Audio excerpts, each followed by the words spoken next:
West Coast Avengers. West Coast Avengers.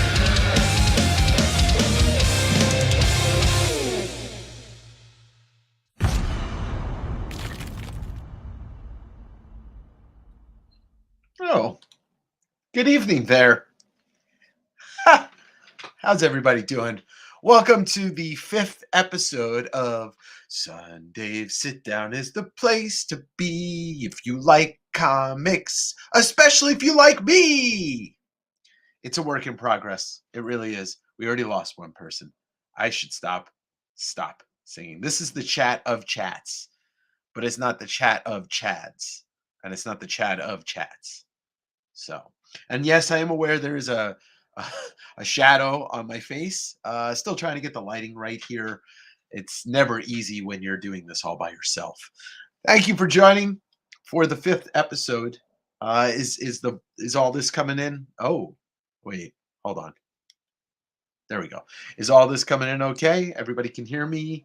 I know you can see me because here I am. I'm very white today.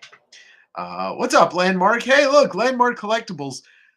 The only person that follows me on TikTok that also follows me here. Yes, I am on TikTok, and no, I don't know what I'm doing. Oh, hello, Wooders. Oh, yes. The the friends are in the room. What's up, Wooders? What's up, my homie? Thanks for spending a little bit of your change here with me on the Whatnot sale that I did today. Yes, I did Whatnot. I came back. It was actually pretty pleasant. It was. I didn't lose. I didn't lose my mind. Claim doorknob. Done.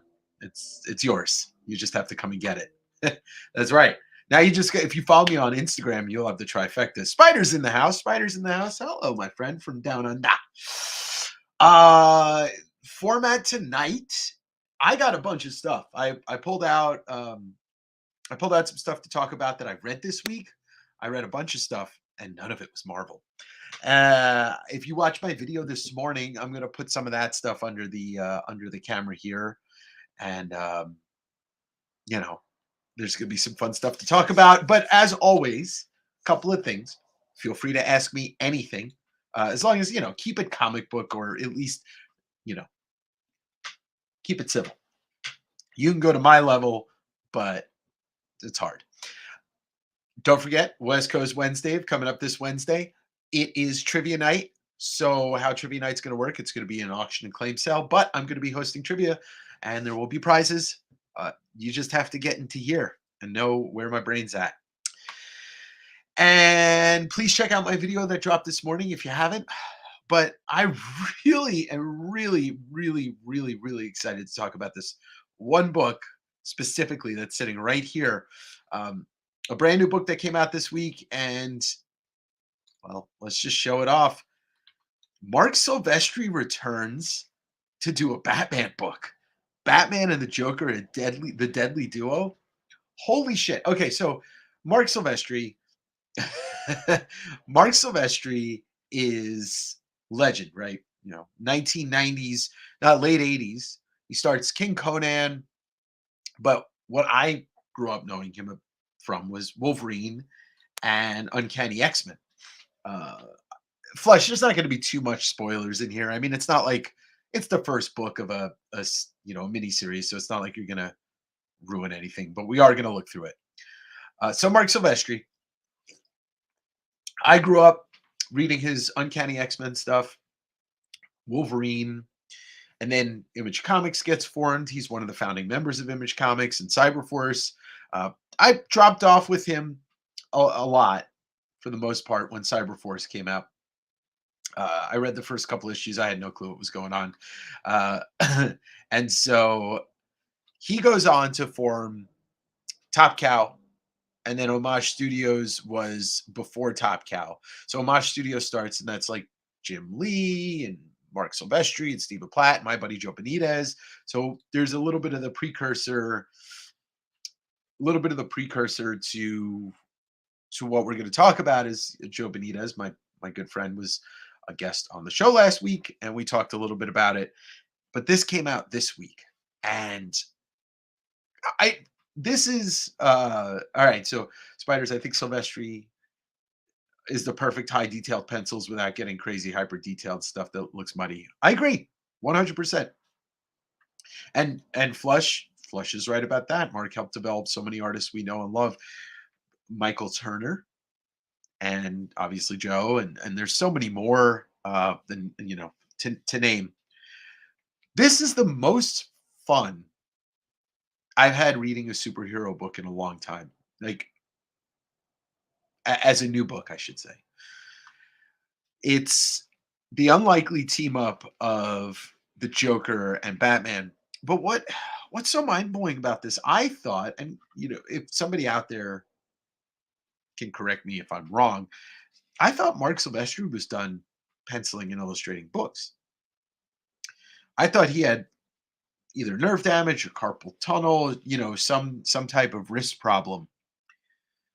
But I mean, this is top tier Silvestri.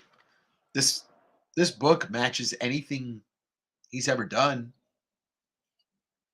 interior wise, and typically for me, I'm not a big fan of a lot of artists in the new paper and the digital. I don't know if this was digitally colored, but it probably was. I don't think anything is not digitally colored these days. But oh, it's weird. I don't know what that was. Um, Look at this first splash of Batman. I mean, it's just fantastic. But he's operating on a high level.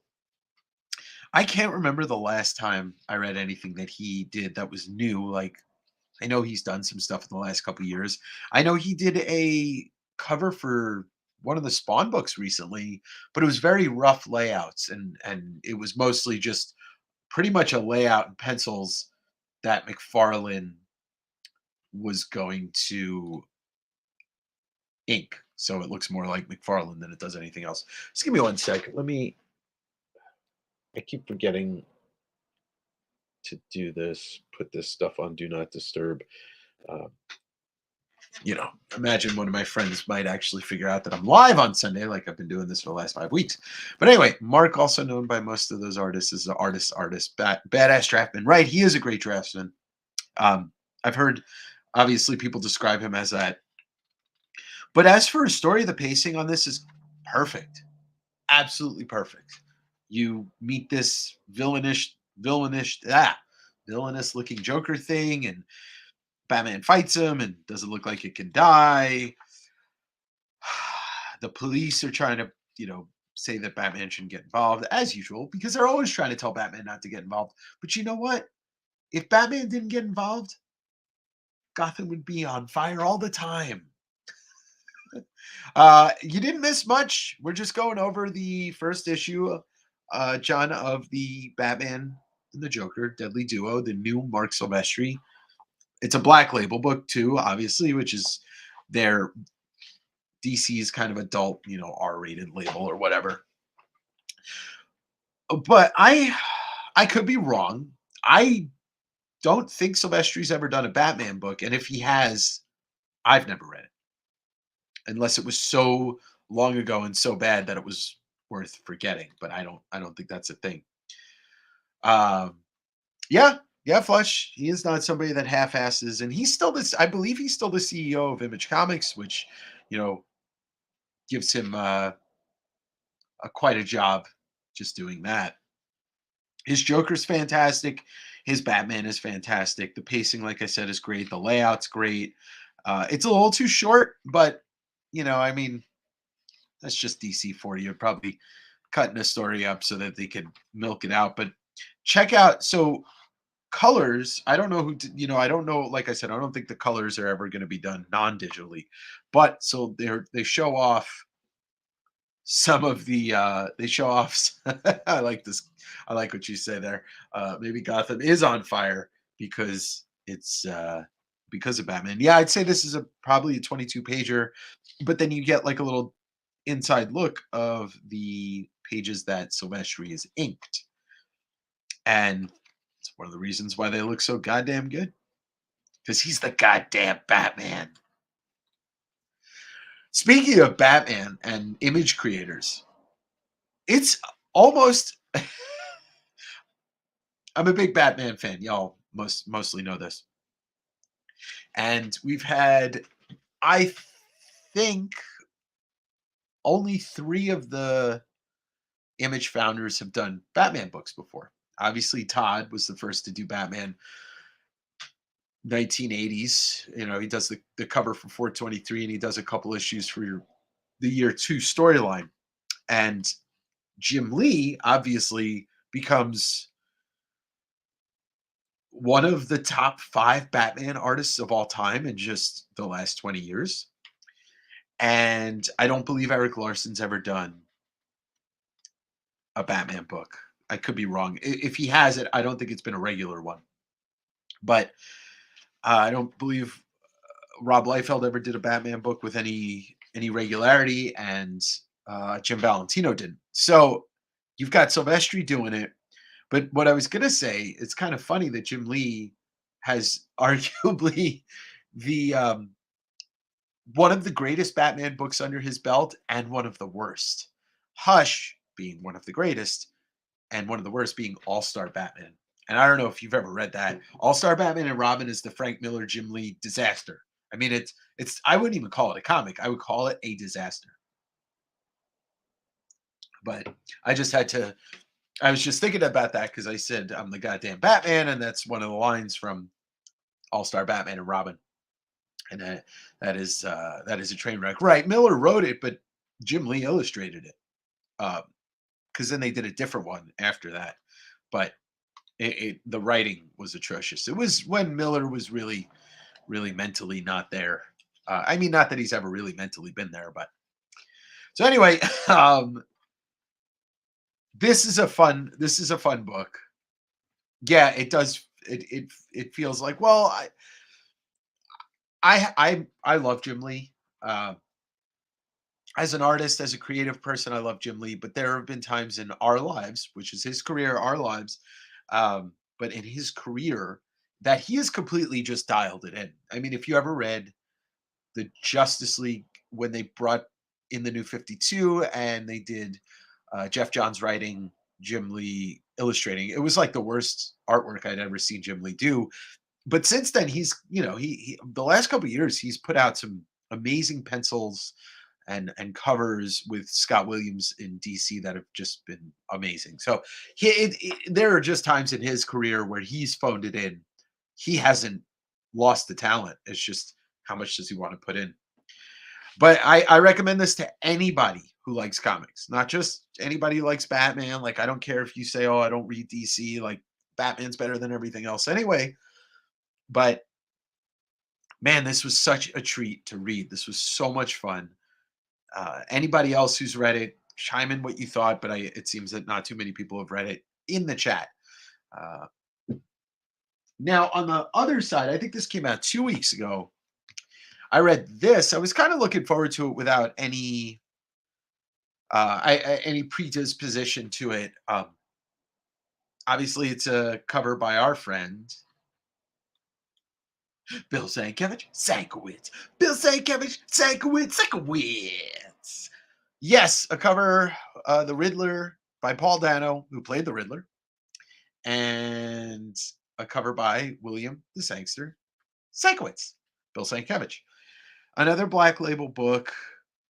I was very interested to see how this played out because it was written by Paul Dano. Paul Dano is just an interesting person, great actor, fantastic performer. If you didn't see the Batman, and yes, Spider, I know it was a 3-hour movie, but it was still fantastic. Yeah, it's a great cover. It is. It really is. It sells the book. It does exactly what it's supposed to do. This cover sells the book. If you didn't see the movie, you still know who the Riddler is. If you're familiar with the movie, then you know this is going to be something interesting. And it's year one, the Riddler year one. Uh I want to read it again, but on first read, I enjoyed the art. I thought it was pretty interesting that the artist Stevan Subic sounds maybe Eastern European, maybe Subic. Uh, yeah, and so I thought it was pretty interesting that the artist is very Sienkiewicz-ish. But this book, it started off good, but it didn't hit for me. I'll probably get the second issue. It felt, I mean, it just kind of felt too stereotypical. It was predictable. It just, yeah, it it wasn't bad, but it wasn't great. Uh, but it's Paul Dano, and he's not a comic book writer, so maybe the next couple issues. I'm assuming it's going to be somewhat of a decent sized limited series, maybe 6 issues or 8 issues or four. But it gives the origin to the Riddler, which is pretty interesting. But it wasn't too compelling, and that's really what it was for me. I will say there was a couple panels that I was just kind of confused to what was going on, and it's not the art, it's the storytelling wasn't great, but it looked cool enough. Like I read it, I didn't stop reading it. I'm talking about it, and I'm not saying that I hated it because I didn't, but it wasn't as compelling as I wanted it to be. Paul Dano was absolutely unreal in There Will Be Blood. I mean, he's just a fantastic actor, and I know this is a comic book based show, but we all like movies here, don't we? We're human. Uh, and I'll say this: There Will Be Blood, fantastic movie. Paul Thomas Anderson, obviously, an award winning performance from everybody in that movie, and Daniel Day Lewis just on another level. But if you really want to see Paul Dano in another great movie and you haven't seen, may I suggest Swiss Army Man? Swiss Army Man, whew, not for everybody, but a fantastic movie. Mattis said, "I think the book being a black label made me expect the book to be a lot better." Yeah, I think maybe that's what it was for me. I will say it like this being a black label, this exactly what I wanted it to be, and it exceeded my expectations. So I'm still going to pick up the second issue of this, no doubt, but I might not. I might not finish it if it goes 8 issues. Still pissed about having One Dark Night by Jock in my midst. See, I never read it. I heard it was so bad. And once again, Jock, great artist. Is he a great writer? I guess not. Batman nailed it. Well, yeah, Swiss Army Man's unbelievable. It's hilarious. It's heartfelt. It deals with a lot of things that, on the surface, Swiss Army Man is a movie about dick and fart jokes and a dead body, played brilliantly by Daniel Radcliffe. But at the heart of the movie, it's about feeling awkward in your own body, depression, loneliness, sadness, all the things that we feel as humans. That movie is about being human. Black Label, One Dark Night. Okay, love. Yeah, can't wait for Riddler 2 to see where it goes. Yeah, and that's the thing. First issues, it's easy to judge a book by its cover, right? But first issues on a limited series, it's rare that one comes out of the gate this good. Sometimes, and most of the times, it comes out of the gate like this. Oh, looks like there's a little lag in this camera. Oh well, it is what it is. All right, so those two books, I'm gonna not bombard. There is a decent. There's another DC book I want to talk about. What did ever? Oh, you know what? Actually, before I move on to the next book, what else? What did you guys read this week? What did Whether it's new or old, I don't care. Uh, I'm interested to hear if anybody read anything interesting that's not your typical. Which I don't think either of those books felt typical to me, at least. But yeah, sound off if there was something you read this week that you liked. I didn't read it yet, but I picked up the fifth trade of Something Is Killing the Children, and I don't have mixed feelings about that book. I have mixed feelings about the art in that book. Just started the John Byrne Fantastic Four run. Well, that's an undertaking. Was that like 60 something issues? And oh, there we go. Flush is tackling Sandman for the first time before he starts the show. My friend, well, we've already talked about this, but you are truly in for a treat. Sandman is my all-time All-time favorite, anything written, whether it be book or comic book. There's, to me, nothing that beats that at all, at all. Steve Englehart. So Spiders. Reading Steve Englehart's Captain America run, 153 to 186. He finished it. Okay, and it's not as great as the old guys make it sound. I can't say that I've ever read any Englehart Cap. I really haven't read much Cap. Period. But I can't imagine it ages well. He's Cap. Cap. You know, the Cap one cover is the best thing about old Cap that aged well, because who doesn't want to see Cap punch Hitler? But I think we'll find as time goes on, the Brubaker is what really is going to age well, and maybe some of the I don't know who was writing it, the John Walker U.S. agent era. Sandman is, yes, Mattis, 100%. Sandman, Preacher, uh, Hellblazer, Watchmen, Ronin, all the old DC and slash Vertigo stuff is some of the best stuff ever written.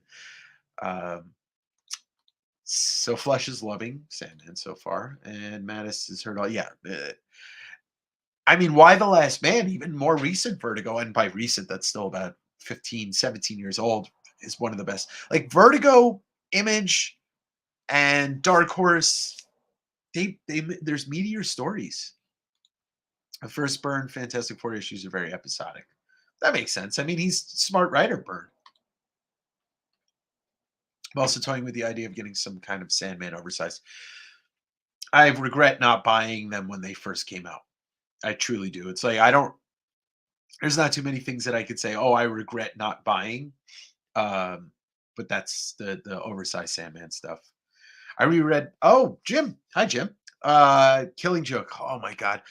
The Killing Joke is so brutal. And yeah, every time you read it, like if you give it time in between reads, no matter, even if it's like just a year, I feel like it hits just as good. It hits. I don't know if you could call it good, but it hits right, right in there. So okay, that's gonna bring me to my next book that I'm ashamed to admit, and you guys might be surprised about this, but I am ashamed to admit that to this day I had not read it until this week. I'd looked at it, but I never read it. Or maybe I read it when I was a kid and I forgot, but I read this week. You want to talk about something that hits in the gut? It hits everywhere. This is The Crow, the original 5-part story by James O'Barr, that led to the movie, which led to, one of the greatest comic book adaptations ever. And if you're not familiar with The Crow, this is going to be used for 2 props because we're going to get into a little music talk. Brandon Lee, Bruce Lee's son, starred in The Crow. He was a young actor then. He was 28, or he's 27. No, he's 28 when they filmed it.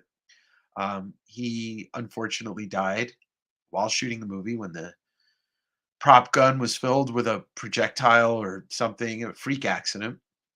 But this adaptation was amazing. Like, I've seen the movie 50 times, 40 times. I usually watch it every year before Halloween. And this came out in, let's see, I think 81 and 89. All right, so 89 was when Caliber Presents #1 comes out. Caliber Presents #1 was the first appearance of the Crow, and it features this first story. The layout, the way that this book is structured is kind of, I mean, it's completely different than anything else I've ever seen, but it's erratic. I love it. You've got your title page, but then you've got a title page. You have a preface with these, sonnets or poems or whatever. But this story, it's a basic layout of a story, or the basic plot of a story is revenge. I don't think you ever know. I don't think you ever know his name in this first book, but Eric Draven, the Crow. Oh, hello, Avery. Welcome in Anti-Hero Comics. We are talking about The Crow, which I read this week. And it's a revenge story. He comes back to life. Him and his soon-to-be wife, or maybe they were married in the book, are killed by a bunch of criminal drug addict, you know, gang type, and he comes back to kill them. He's brought back to life. Now, in the movie, it explains a little bit, but in the book, it really doesn't. It's just like, oh, he's been brought back to life. But one of the things that really stands out about this book is James O'Barr's, like, the way the variety of how he creates art. You know, this stuff is painted, or at least it looks painted to me. And then when you get into the meat of the book, it's penciled, it's black and white. It's all black and white. This book, if you've never read it, I mean, if you're, I can't imagine as a human if you're not into a revenge story, especially one that's so satisfying but also so horrific. But the way that James O'Barr writes, and I know this is inspired by his own life. His girlfriend and the love of his life was run. I don't remember if she was run down by a drunk driver, or if like, I don't, I forget the circumstances of her death, but it was inspired by her death. It's incredible how much, reading this and then thinking about this, how much they actually really faithfully adapted it. They use all the elements that are in the book are in the movie. There's some stuff that's changed in different. Some character names are a little bit off. There, the hierarchy of who the head bad guy is different. The sister's not in it. Bai Ling's character's not in this book. But it's, oh my god, I can't recommend this enough. And I'm like I said, I'm not ashamed. I'm not deeply ashamed, but I'm kind of angry at myself for not reading this a long time ago. Stuff reminds me of what it would be like to read an anime. Yeah, yeah, it's got that feel. It's got like the American's eye, or the American, somebody who's interpreting manga and then making something of their own. I get it. I think, I think it's a sentiment between a lot of us. I'm seeing it. There's a lot of people that know this movie, know this story, know this book, know this creator, and haven't read it, and that's okay. Like, I think there's this thing where we, as fans, where we feel like we're not allowed to tell people we never read it. Like, I know people that haven't read Watchmen, and it doesn't upset me. I want them to read Watchmen or V for Vendetta, or whatever. But we get to it. We get to it. Uh, Mattis said, Andy, here I hear what you're saying. It's just like Uzumaki. If you've ever read that, I've never read Uzumaki, but I could see what Avery made a good point, and we're all realizing, like, in one way it does look like manga. The layout, the shading, obviously being black and white really helps, but there's something about it.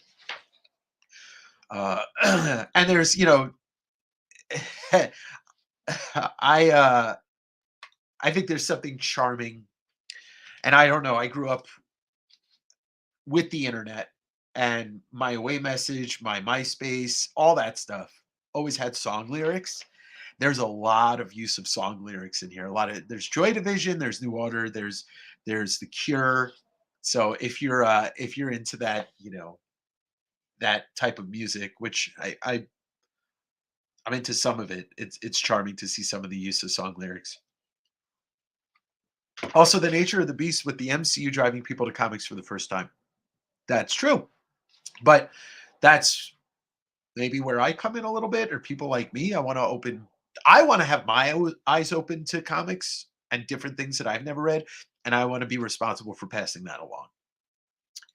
Shame that I've never read V for Vendetta. Well, there's plenty of time. Oh, we are going to get to that. We are going to get to that. Hold that thought, because the influence of this movie on me is it has it's boundless. Now that November 6th is ready, yes, no, it's never too late, because you could read V for Vendetta just to be prepared for the next November 5th. There are no Pearl Jam lyrics in here, but that's because this came out before Pearl Jam existed. If you listen to new wave, that's it. New wave. I couldn't think of new wave. I was going to say goth music while reading this. I heard the crow actually shows up in your room. so, so the first story is just the shorter story in Caliber Presents One, but there's lots of prose that heads each book. That is the header of each book. The art's beautiful. They even kept the cat's name in the movie Gabriel. So, and Shelley's the name of the love of his life, and Shelley was the name of the woman in the movie. So there's a lot of stuff, that they didn't such a faithful adaptation when you think about like picking certain things from the story. They picked a lot. The artwork, like I said, is unbelievable. The violence is brutal, and you need it to be brutal because you need to feel the gravity of it. It wouldn't work if it wasn't brutal violence. And people say, "Oh, violence, blah blah blah." It doesn't work. You can't have a revenge story without brutal violence. And it's one thing that the movie did kind of perfect is that like they showed enough and implied way more. Where you could do a ton with the comic book format that won't, like really turn people off. But I think when you're talking about motion picture, uh, you could really turn people off if you're showing, scenes of excessive rape or just like really bad violence or even like excessive drug use can turn people off. But this book is just something. It really is a treasure. It's one of the greats, and I can see how it inspired so many damn people.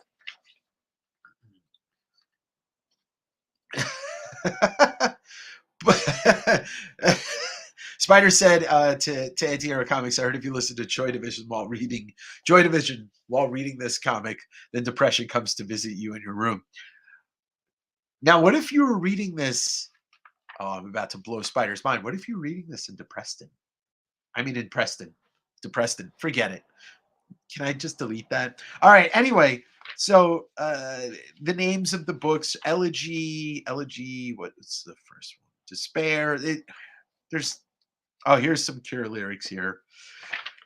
Anyway, I recommend this to every single person that enjoys comics, the format of comics in any way, shape, or form, because you get a lot from this. There's a lot of emotion. I tried to read this either at night, like before I went to bed, probably just because I wanted to dream weird shit. Because there's definitely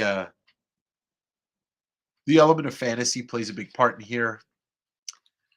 And look at that. Towards the end, there's just some great double pages. And yeah, and his art style is just wildly different from book to book. I don't know if it was like him kind of coming into his own or him trying to evoke different feelings from different art styles. But let's just take a look at this painting, this page, then this one page, and then this 2-page splash, which looks more like Joe or Tim Vigil. And we'll get to some of that soon. And then your covers and your cover gallery, I should say, at the end. I'm still looking for a number 1. If somebody wants to get me one, I have a number 2 and a number 4. I need a number 1 and number 3. That's the cover to number 1. And that's the cover to this trade paperback. So I met James a bunch of times when I was younger. He used to do the convention scene in the 90s. Here's your Komikino lyrics right here. Yeah, I could see where Stephen Hughes got a lot of his inspiration probably from this book, because I think Evil Ernie came out before this. Anyway, there's one of my favorite reads of the year, and that was this week. So I'm really stoked that I decided to have this. I have this little thing, and we all collect in different ways, right? Sometimes if I have a trade paperback of something that I want to read, but I'm trying to collect the single issues, I won't actually read the trade paperback until I fully possess the single issues, and I don't know why I do that. So let's digress just a tiny bit and talk about this. It's my show, right? I get to talk about what I want. The Crow soundtrack for me. Okay, all right. So The Crow did come out before Evil Ernie. So The Crow soundtrack for me, top three soundtracks of all time. Probably number two for me. Yeah, I know. I know. I am weird. I would say singles would be the only soundtrack that trumps this, but let's look at this is just such a perfect. It can't rain all the time. Your tears won't fall forever. Another day. Okay. So we've got The Cure with Burn, which is by far originally my favorite Cure song. Stone Temple Pilots' Big Empty, which was the first single released from their second album, but it wasn't on Purple, wasn't even announced when this song was put on the soundtrack. So this came out after what was their first album? Core. Nine Inch Nails doing a cover of what that's a Joy Division cover, right? Or it's Peter Hook, yeah. So it's a New Order cover. Dead Souls, Rage Against the Machine with Darkness, Violent Femmes, Color Me Once. Here's one of the most insane things on this soundtrack. Let's see. Henry Rollins, the Rollins Band, doing a song called Ghost Rider on the Crow soundtrack. It's like he's a Marvel character. Anywho, Helmet doing Milquetoast, Pantera the Badge, and then like I don't love the couple like Snake Driver's good, Jesus and Mary Chain's great, and then Jade Sideberry at the end. We Can't Rain All the Time. The Badge is brutal. There is love for the Spawn soundtrack, but if we're just gonna digress into movie soundtracks for a minute, my top three are Singles, The Crow, and Judgment Night, and that's me. But one of the other things I love about the Rollins Band, yeah, Avery, two Pearl Jam songs, two Alice in Chains songs, Chris Cornell, Soundgarden. Do I need to say any more? And the Ghost Rider, when you listen to Ghost Rider, when you put the soundtrack on after we're done tonight, think about how Henry Rollins is just doing his best Jim Morrison with that song. Because that song, Ghost Rider, is the Rollins Band version of a Doors song. And that is the Crow soundtrack. And so we're just, if you're just joining, I read this week, and we were just talking about that too. Right, Andrew Hendricks and Smashing Pumpkins. And I'm not a huge Billy Corrigan fan, but the last song on the single soundtrack is Drown, and it's fantastic. Plus Mudhoney and the Screaming Trees. It's a perfect soundtrack, except for the Love Mongers. Judgment Night, got it going, got it bad. Spiders, we have a lot to talk about when it comes to music, I know. All right, so I don't know, and there is absolutely I take no offense to this, no offense whatsoever. But if you haven't watched this morning's video, I dug through a collection last week that was mostly independent and underground stuff. And I'm actually, excuse me, I'm going back tomorrow to look through it again and probably buy some more stuff. And let's look through some of that stuff because you saw some of it in the video if you watched. But I thought it would be fun to flip through this. We've got some other fun stuff lined up for tonight. But as always, please let me know if you have any questions or if you want to just mention something. The Crow top 5 comic movie of all time, no question. No argument here. If we're talking, especially if we're talking like I separate comic book movies, and I think it's easy to do so when you like take DC or you just take Batman and then you take the MCU and you put it out of the conversation. The Crow and Sin City, probably my two top favorites. When you take like we're talking about indie stuff. Thank you, Jim. Thank you. Tomorrow's just going to be a little fun, kind of like have a little clearer mind of what I'm looking at this time. So Okay. Oh God. I have. Okay, we'll do it like this. We'll put this to the side first. So this View for Vendetta and the Crow. I put V up there too. I got around to reading the second issue of the new Creep Show. You know, I didn't really love the new Creep Show book. Yeah, it was very meh. Like, do I want to continue to pay $4 for it? Probably not. Do I regret buying it? No. But Image did put out a new Creep Show book, and it's got a fun vibe, but it's very campy, and it doesn't really hit kind of like the original Creep Show stuff. But that's kind of how I felt like the new Hellraiser movie. Just didn't hit.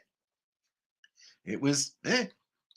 All right. So I picked up a bunch of stuff, and one of the things in there was this independent comic book sampler, and I didn't. I thought there was just one, and there turned out to be two. And when I got home and I looked these up, like this set's worth about $250, and it's just little, like it exactly says, a little sampler of independent comic books. Let me see if I can get. It's going to be kind of hard to see. I just wanted to show you what these look like. And to be honest with you, I did not get a chance to look through this yet. Yeah, the TMNT one is. We'll do that next. But you got Flaming Carrot by Bob Burden. I wish I knew why I'm always stuffy doing this show. Not stuffy all day. It's just like I'm talking, and my nose gets all stuffy. Gonna have to get some cayenne pepper. Kevin Eastman having a bio right here, along with Brad Foster. I don't know who Brad Foster is, but we all know Kevin Eastman. Oh, look at these.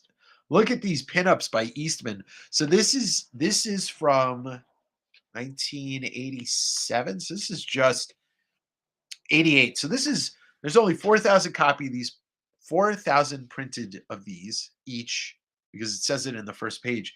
But yeah, this is early Eastman. These are dated 87.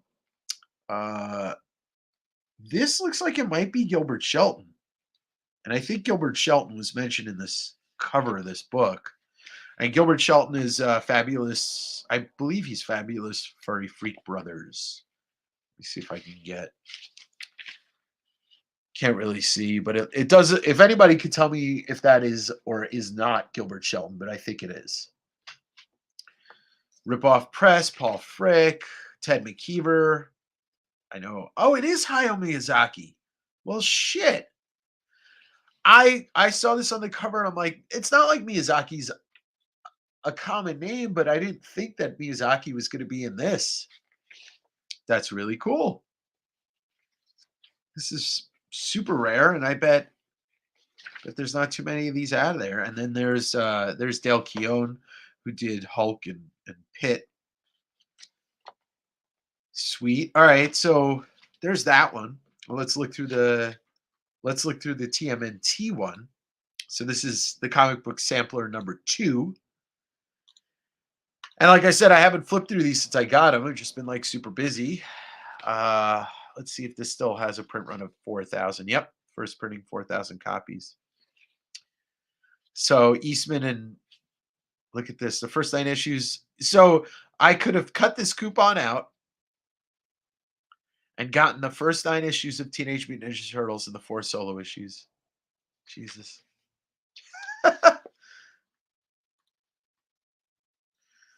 Yeah, Miyazaki's a legend in general. That word gets thrown around a lot, but there's only a handful. Well, I mean, he really is. I mean, the guy's responsible for so much, and just in his creations will span generations. That's that's a fact. Everything he's done, he's like, it's like George Lucas. George Lucas is a legend, and whether you hate him or not, like what he created will be around for generations. What else do we have in here? Just looking for names that I know. I don't obviously don't know everything, but I don't know who Jay Erskine is, but this is pretty interesting. I am fortunate enough to live in a part of the country where and you know, a couple of us in here live in this part of the country where we do have a lot of independent stuff, and a lot of these guys came from this area. Well, there's Harvey Pekar right there. That's funny. It's an image of Pekar shaking Letterman's hand on Letterman, and there's a little doodle by Pekar. Rest in peace, Matt Fiesel. I've heard that name before, but I don't know. Earls. Let's see if we. Oh, here's some more. Okay, here we go. This is what we want to see. Some more Kevin Eastman TMNT. We need to check ourselves. They already. That's true. That's true. And they'll be around for so many more.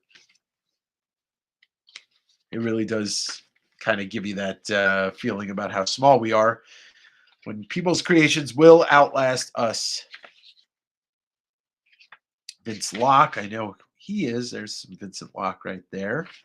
So these are just pretty cool. Ben Edlund, look at that. The Tick. God, I love the Tick. Oh, cool. There's some Tick at the end of this. 1988. Jeez, I wonder if this is what Tick first appeared in. Could be holding a Tick first appearance. Yeah, this is 1988. I mean, it really is prime for all these guys. Paul Chadwick and Concrete right here.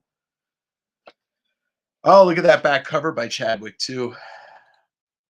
So these were the two of the things I picked up.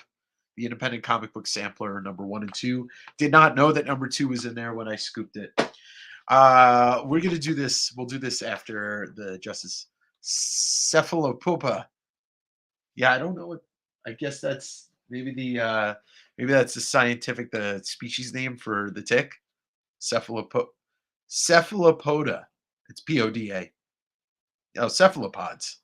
Oh, all right. Those are the octopus cephalopods. So, by the way, thank you everybody for being here. I will try and be live next week. There's a chance I might not be able to make it, but we'll get to that. So before we do the same, Keith, this is Justice Machine. Justice Machine sketchbook portfolio. Justice Machine.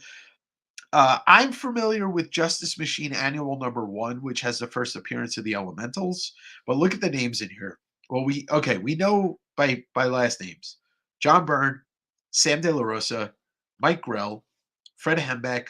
Assume that's George Perez, and Bill Willingham and Michael Zeck. So let's check this art portfolio out. Some great names, right? Great names. So this is Reinhold doing the the Justice Machine, the front. Or I don't know who Reinhold and Gustovich is, but I would imagine they're the ones that created it. Look at that. There's that classic Mike Grell. Guys had the same signature for a long time. These are not actually signed, but I will say these are textured. These are screen printed, so that's pretty cool. It's a matte like screen print. Oh, some of the best names, some big names. Yeah. Kerry Gamble, I'm not familiar with. That's some big nipples right there. Oh, look at this colored one by fucking Bill Willingham. Dude's been around forever. If you're not familiar with Bill Willingham, he's one of the creatives behind Fables. Fables is a great book. So this is texture too, but a different texture, 2 different screen print textures. I don't know enough about screen printing, but my buddy Dave does, the other West Coast Avenger. Did I get any of the New England comic newsletters? No, but if they're there tomorrow, I'll scoop them up. Classic Fred Hembeck right here. Yeah, the Willingham is gorgeous. This is the type of stuff that doesn't get the love it deserves, but that's what we're here to do. We're here to give it love. Not like that. Not physical. Not physical. First tick is 14. Okay. Well, I'll keep an eye out for it. Fred Hembeck there. Anderson. Anybody want to take a guess on what Anderson this is? It looks familiar, but I feel like Spiders probably knows this. I feel like this is one of his like artists that he loves, and reads every issue that he ever did. 1986, 2 years before those Little Sampers. Wow. So Edlin creates the Tick the same, or like around after, I guess, the success of the Turtles, and Edlin's a New England guy too, so those guys they all probably knew each other. All right, we've got Mike Zeck. I like Zeck's painted artwork better than his not painted artwork. Oh, let's see. That's sort of yeah. Can you see that? Yeah, exactly. Exactly, John. The Tick is also on the cover of New Age Comics and Fantagraphics from '85. Oh shoot. Well, there you go. So we've got one predating the newsletter. Right, because those guys all ran together. I don't know. I'm sure there's probably some debate on where it first lies, but I would love to have a Tick number one first print. I've had a fifth, I've had a sixth, I've had a fourth, I've never had a first. It is Brett Anderson, okay. And Gustovich is the person that's inking most of this. But the cool thing about this Zek is it's inked by Sam De La Rosa. Sam De La Rosa seems to be the Mr. Everybody Loves guy who did Lethal Protector and seems to be at every comic book convention in the world. But I would love to meet him. He actually bought something for me off eBay a couple weeks ago. That could be a copy in Dave's near future. Ha ha! Aha! All right, and then we've got George Perez, which nobody can say anything other, but we love George Perez, and we loved and still love George Perez. Once again, big nipples on this guy. Uh, they love drawing big nipples on these guys. Charlie Wallace and Mike Gustovich. I don't know Charlie Wallace, but another these are really beautifully printed. I'm admiring the work that went into screen printing these. And they're on a like almost like a linen paper. I forget what kind of. I don't know much about paper, guys. I'm not a paper guy. And then finally, we got the John Byrne. John Byrne, epic John Byrne. Never not good. He's always John Byrne.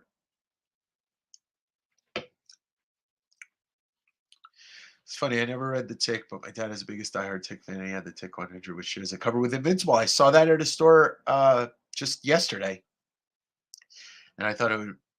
Mark's costume was so awesome that Invincible is one of the best modern series. Period. I absolutely love Invincible. All that dirty flippers who were suddenly Perez fans when he was dying, but never post his book. Shame on you. Well, it's just the nature of the beast of collecting. It's something I'm used to seeing since I was a kid. It's the same with autographs. It's the same with all that stuff. It's the unfortunate nature of the beast. What are you going to do? But shame on them. Shame on them. Charlie Wallace did a lot of art for early Dark Horse Star Wars. Oh, okay. Well, then I probably am familiar with his artwork, just not the name. John's Human Torch is very iconic. You can see the flames, you just know. Yeah, I mean, even Burns. I mean, like, I will say this about Byrne. I was not a huge. I wasn't always a huge fan. There's some people's artwork that you don't get when you're younger, and Byrne was one of those guys that I just thought he was a standard guy. But getting older, I'm like, oh, he's the standard. Like, he's the standard. People want to be John Byrne. And his Wolverine to me is super iconic. I read so much John Byrne stuff when I was younger, and a lot of the Wolverine stuff I just truly loved. And I didn't appreciate it as much when I was a kid. Now I fucking love John Byrne. So there's that Justice Machine portfolio with some great names. Okay, let's get to this because I'm sure that a lot of you in here, or maybe not, but I am a huge Sam Keith fan. And if Mr. No Love said Byrne is one of my favorites when I was young. Yeah, see, It wasn't that I didn't like him, I just didn't realize what I was looking at in terms of how good it was. So Sam Keith, one of my all-time favorite artists. First thing I read of his would have been the Marvel the Marvel Comics Presents Wolverine run, which lasted, I don't know, it was like 20 something issues. And then you get the Max from Image Comics, and just everything I ever saw of his, I was in love with. Who's John Byrne? Exactly. So this is a sketchbook that comes from his art rep Albert Moy. This is from 2004, so it's a little bit later, but still almost 20 years old at this point. But there you go. It's only 500 that they did. It's signed and numbered by Sam in the front cover. Sam Keith's Wolverine is one of the greatest things ever. Period. And then best part of getting older is changing and shifting. I enjoy Burn a lot more now. Yeah, I think it's the same with everything. You're like, you get older and your tastes get different, but then you appreciate things either more than you used to, or you appreciate things that you didn't used to appreciate. So this is just yeah, Albert Moy, 2004. It's mostly DC and oh no. Okay. I didn't look through this completely yet either. I thought this would be a lot of fun to do live instead of just knowing what was in here. The Max was the first indie comic I ever picked up at Sam Holt's special. Such a great book, such a weird book, and then it spawns, this amazing, weird MTV animated series. So this looks like a bat, Mr. Freeze. I don't know what the hell's going on in here. There's butts and what looks like Mr. Freeze. Here's so he did some Batman stuff in the late 90s, early 2000s. Batman Joker right here. I mean, his Joker is nobody's doing Joker like that. Nobody's doing Batman like that. The giant ears, the pointy chin. Oh, that's great. And I don't, as a Batman fan, would I say I really love this Batman? No, as a Sam Keith fan, I love it.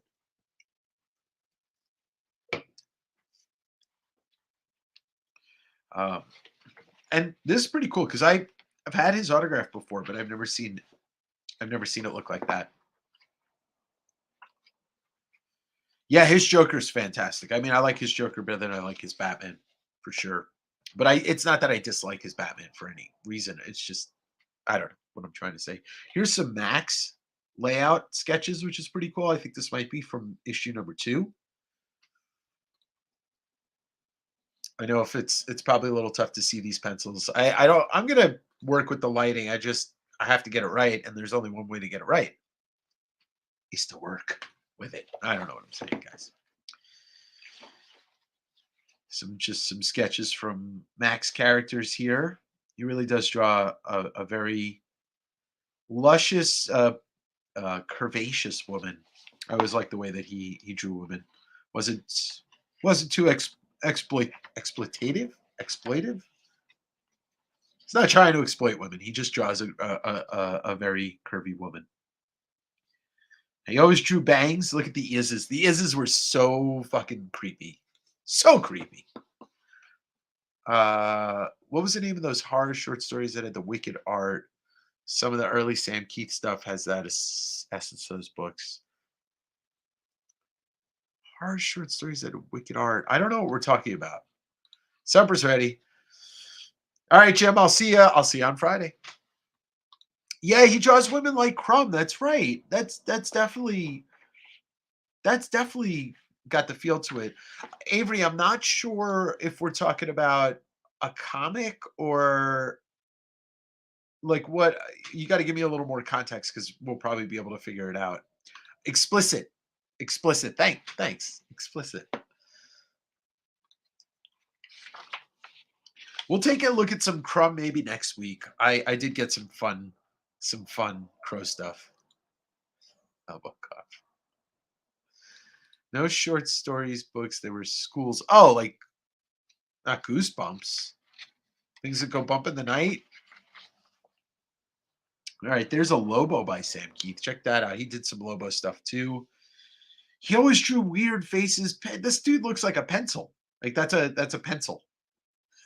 He's a pencil neck geek. Also think this might be Sandman, but I'm not sure. Oh yeah. All right. So obviously, if you're not aware, I swear they made movies based on them. It'll come to me. It's Goosebumps. Oh, Sweet Valley High. It's Strawberry Shortcake. I even did the semi-phonetic spelling for you because you know you're American, so it's not your language. Listen, buddy. Scary stories to tell in the dark. Okay. Explic it. Got him. All right. So if you didn't know, Sam Keith was the original artist of Sandman, along with, the first couple guys. It's Malcolm Jones and Mike Dringenberg. Sam Keith's stuff with Sandman wasn't that great. He didn't like it. Nobody really liked it. But this is pretty cool to see him revisit the character um, years and years later, and it looks more like a Sam Keith thing than anything. All right, so Avery figured it out. Okay, so this is some more Sandman stuff, but then we get Hulk pounding somebody. If somebody knows the issue, there is an issue. I think it's 346. It's right after, maybe 348. It's right after the McFarlane run. Sam Keith does a fill-in issue of the Hulk, and it's fantastic. And it's got this vibe. He draws like a really hairy Hulk, just like he drew Wolverine, like super hairy. It's a great issue. Pick it up if you don't have it. It's not expensive. It's like a $5 book. Uh, and he did some Hulk Marvel Tales covers, which I probably couldn't find if I tried right now, but they're in here somewhere. All right, and then what do we get here? Just some more figure work, some weird figure work, some fish person. 368. Thank you, Avery. I was close. I said 348 or 346. I got my numbers. Oh yeah, and this is what we also came to see this. Wolverine and Venom. So Marvel Comics presents 118, 119, 121, 120. 120 is the story he does about Venom and Wolverine and the first time the two of them face off, and it's just wild. The artwork is unbelievably amazing in that storyline. Uh, so here's a little revisiting that, and then just some more sketches. So it's a lot of fun. I would say you should try and pick this up if you can, but being that there's only 500 copies, I don't think that's going to be an easy pickup. The last sale I saw on this one was like 150. Very cool stuff. Really, really glad I found that. I'd like to keep that. Maybe sell some of the other stuff from that find. All right, scary stories to tell in the dark. Let's wait. You weren't trying to get me to do that. Um, oh, okay, I can see it. Let me share the screen. Let's look at that. Give me one sec, y'all. Share screen, Chrome tab. Yeah. All right, here we go. Yeah, you can see it in the cover for you. Oh, you surely you could see that. And Gamel, and Keith very much brothers in spooky stuff. Cool stuff. Thanks, Avery. You learn something every day. You learn something every day. All right, so the last thing I'm going to show ah, from that lot, and if you didn't watch the episode this morning, once again, I'm not mad. Just please watch it. I talked about finding these Slave Pit Guar comics. Here's WrestlePhobia, number 1. Guar, if you don't know, they were sludgy, funny, heavy metal band. They still are. Punk elements, horror elements in their stage show. When I was they produced all these comics, presented comics written and drawn by the creators of Guar. I don't know how long they produced these comics for, but it was quite a while. And I met Guar when I was a kid at the New York Comic Con at the Jacob Javits Center. Yeah, they wore masks. They wore like big outfits and like spikes and helmets and weapons, and they sprayed blood on the audience, fake blood on the audience. So when I was younger, I was at the Jacob Javits Center. It's probably like 12, 13 years old. So it would have been a couple years before these came out. And I was in the bathroom peeing, and the lead singer, Odorous Ungus, I think that's his name, was peeing next to me in full costume. Long story short, after that, like I was talking to him, but I was, I was a little kid, and they got me and my friend Seth to work at the booth handing out zines and stuff like this. And after finding these, I was like, oh, I gotta go into my box and dig out the one that they gave me, and it was in 1992. So Techno Destructo signed it, Your Pal Executioner, and then the Blood thumbprint. What's up? What's up, Bob? How you doing? We're going over some stuff from the band Guar that I got, and this is what they had us selling or giving out when we were kids at New York Comic Con, and it was pretty cool to pull this out today and just see some of the self-published stuff that this band was doing back in their heyday in the early 90s. So kind of goes along with the stuff that I found in that lot. And I don't know if anybody in here used to listen to Guar, but they're really funny, and I miss that band so much. But this is just some self-published stuff. I feel like Flush might relate to the fact that I probably am going to send the WrestlePhobia over to Jim Rugg. But those are pretty cool. I just thought that would be fun to show that off. All right, so you guys get to choose Marvel or DC. Actually, I was just going to go into Marvel. So this week was nice to read. Actually, I'm going to start with this. This is something I picked up actually with this is something I picked up when I was in LA with homeboy Avery. Avery, you remember when I picked this up? We were at Amoeba Records, and they have like a small section of books and comics and like out of print stuff and weird stuff. And I found this, and this is called Bizarro World. This came out in 2004. A cover by Jaime Hernandez. If you don't know who Jaime Hernandez is, he's one of Los Bros, co-creator of Love and Rockets. And I saw this and I'm like, whoa, what do we have here? I thought maybe Jaime did a whole DC hardcover book, which I didn't know about, but this is called Bizarro World. And this is going to roll into a talk that I've wanted to have, and I'm going to continue to have, about the first 10 years of this century. I know that sounds weird, right?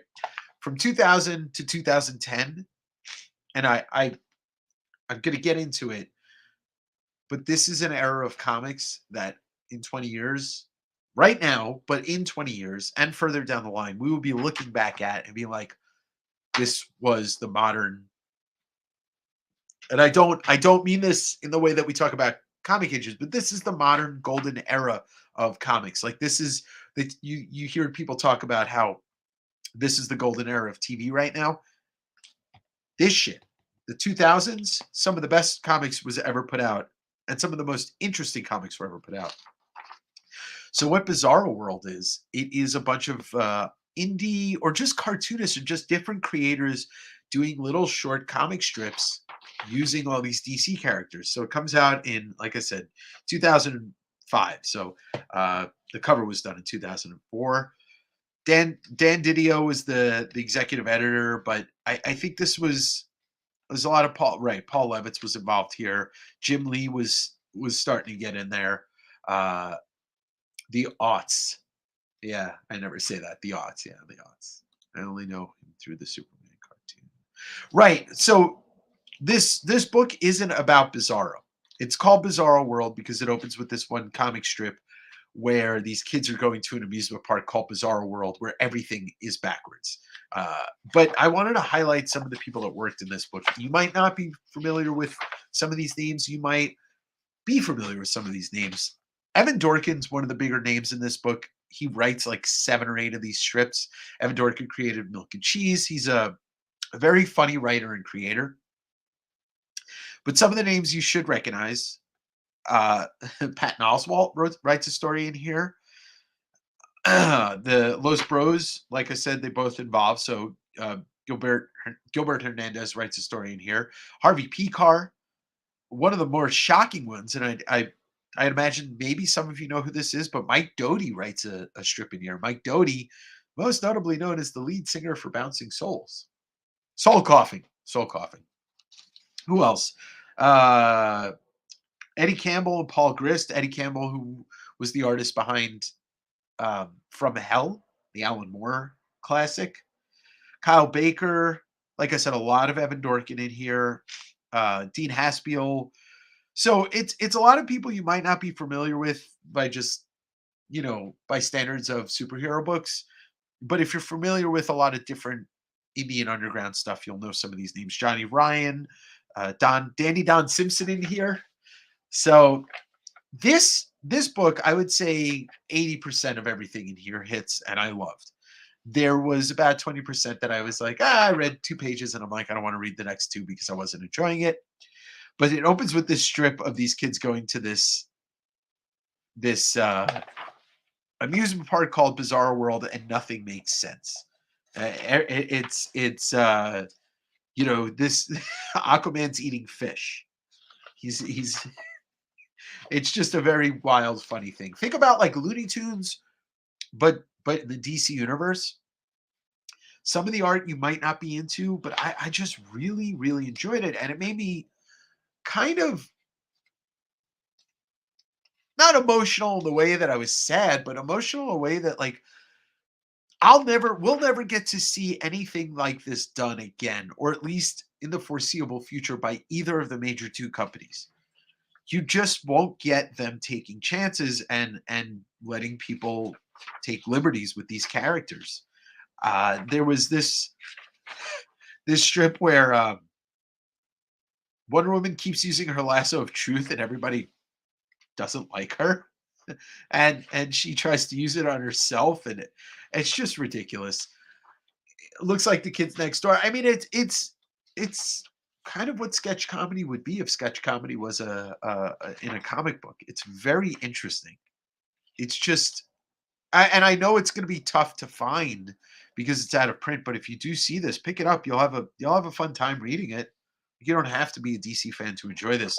But this strip, Patton Oswalt, was great. It's called Batman Smells, and the first 2 pages of the story are kind of like the lead up to what happens where Batman's covered in like raw sewage, and all of a sudden Robin insists that driving was a fateful decision. At that moment, angered by the Wayne corpse, blah blah blah, caused Robin to lay an egg, and then the Batmobile loses the wheel and the Joker gets away. And like the punchline of this comic strip is the song that we all sang when we were kids to the tune of Jingle Bells.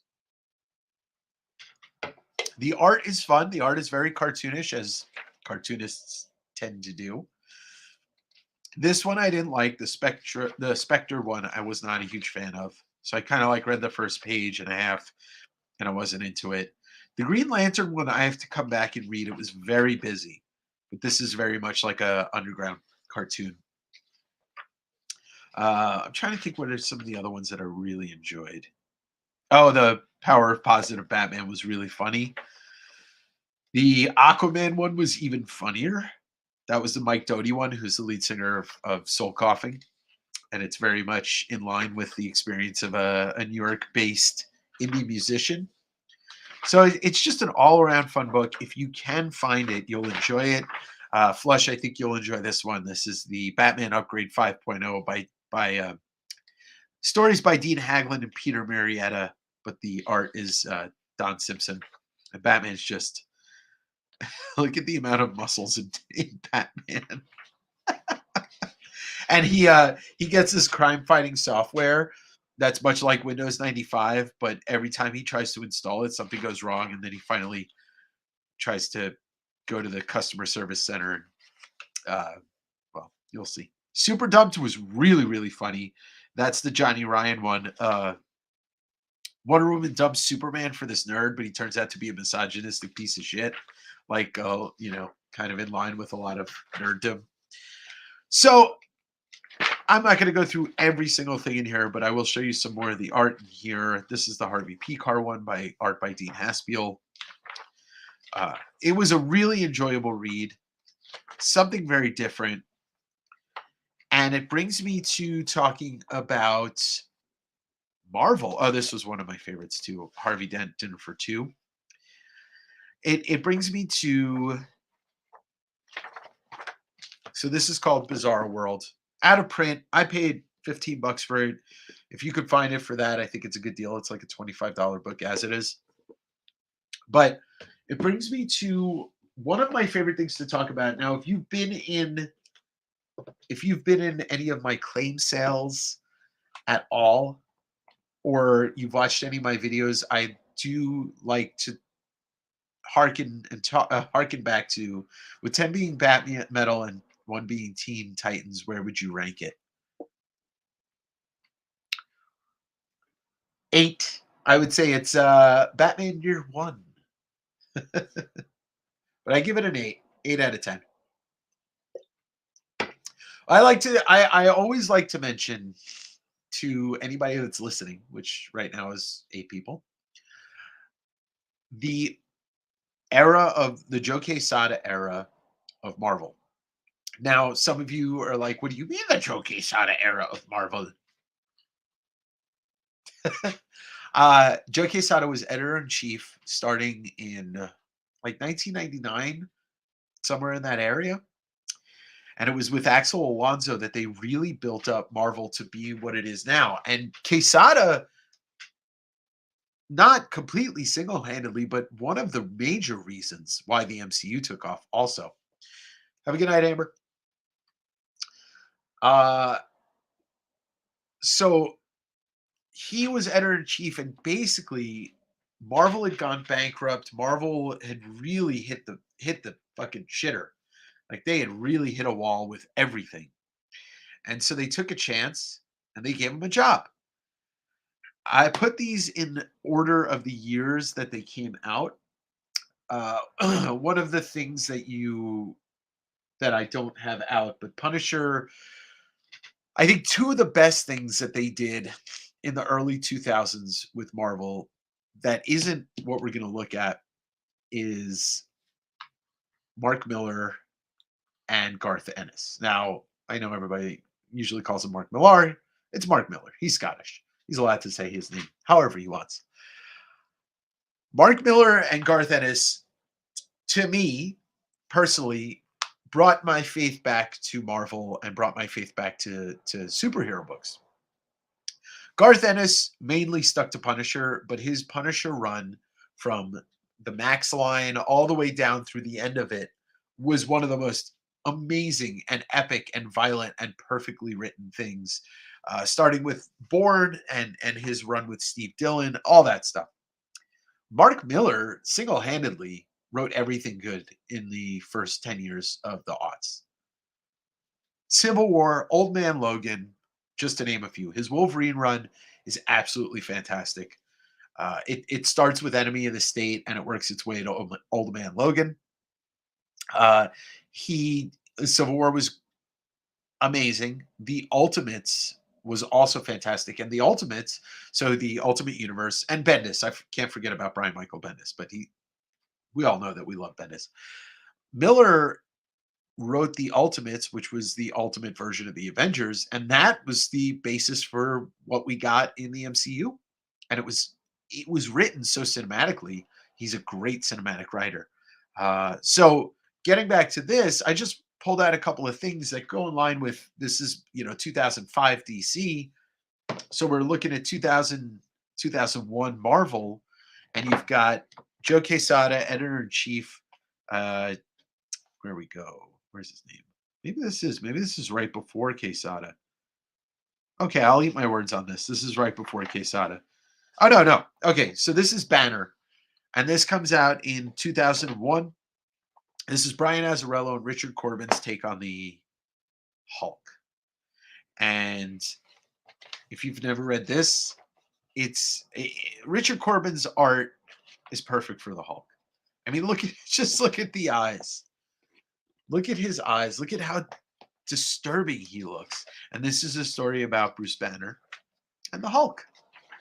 And so this is 2001. This is a very strange story by an artist, a legendary artist who was considered underground horror, but not a superhero artist at all. And I mean, it does look like he's trying to take a dump and squeeze out like the biggest dump in the world. But I've read this a couple of times. If you're not used to Corbin's art, it takes just a little bit getting used to. But in the context of this story, Doc Samson trying to hunt down the Hulk and trying to stop him and get him to turn back to Banner, it works so well. And this is, like I said, 2001. So the Marvel Knights era of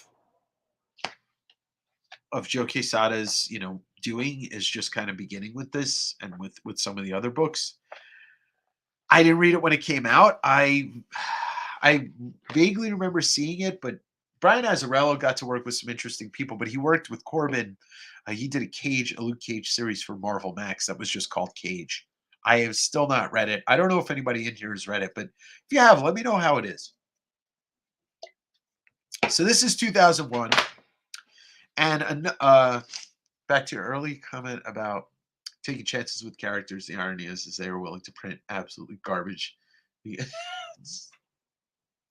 Yeah, it's true. That's true. Reborn. Reborn, was that Punisher, or what was that? Was that Hulk Reborn? Or is that Captain America? I know the title, I can't remember. I can't remember what character it is though. I think it's Captain America. So then rolling into, and this is just the tip of the iceberg of stuff that they took chances with that they did. So this is also 2001, and this is Pete Milligan and Michael Allred doing X-Force. And man, I'm pretty sure it's also Laura Allred. Yeah, so married Mike and Laura, and Mike is the artist, and Laura does the colors and is a separator, does the seps. I'd say printed garbage is more damaging to a character than Elseworld. Oh, for sure. 100%. Like All-Star Batman and Robin. So Michael Allred, his artwork and the stuff that he does with his wife, it's a treat. We're too fortunate for this. Like, this is not fair how good and how amazing his art is. And Quesada knew it, and he brought them up, along to do this X-Force book. And you get the new team with Dupe, and I don't remember all the names, but I've read some of it here and there. I haven't read it all. I read some of the new stuff that they were doing, which was the excellent team, but it looks so good. It looks too good for Marvel. So this was another thing that they just decided to take a chance on. If Michael Allred, most known for his creation Madman, along with his wife, and Pete Milligan. I mean, I can't think of anything offhand besides someone with the short, the white supremacist dude with the arm, Skin. He did that book Skin with Brandon McCarthy. Marvel Knights, it's just, I miss it. I wish that I had read more of it. The Marvel, when the Max books had come out, and that I had read Reborn for the first time, or sorry, Punisher Born for the first time, and Supreme Power, which was J. Michael Straczynski, and there were a couple other books. But when Marvel decided that they were going to make books for adults, it was great. And most people will cite for Marvel Knights the Daredevil run on Quesada, and there's some great Spider-Man stuff that comes out of that too. Oh, we're fortunate that we got to go through that era. But this is I can't say that I know too much about Allred's X-Force. I just know that it's good because I've read a little bit of it. But worth the read. All right, so Matt has said the Daredevil run was my first mature read. I feel like Punisher Born might have been, at least for my Marvel standards, Punisher Born was my first mature read. Uh, like, I don't think I'd read anything Marvel like that before. I was reading a lot of Vertigo and Image.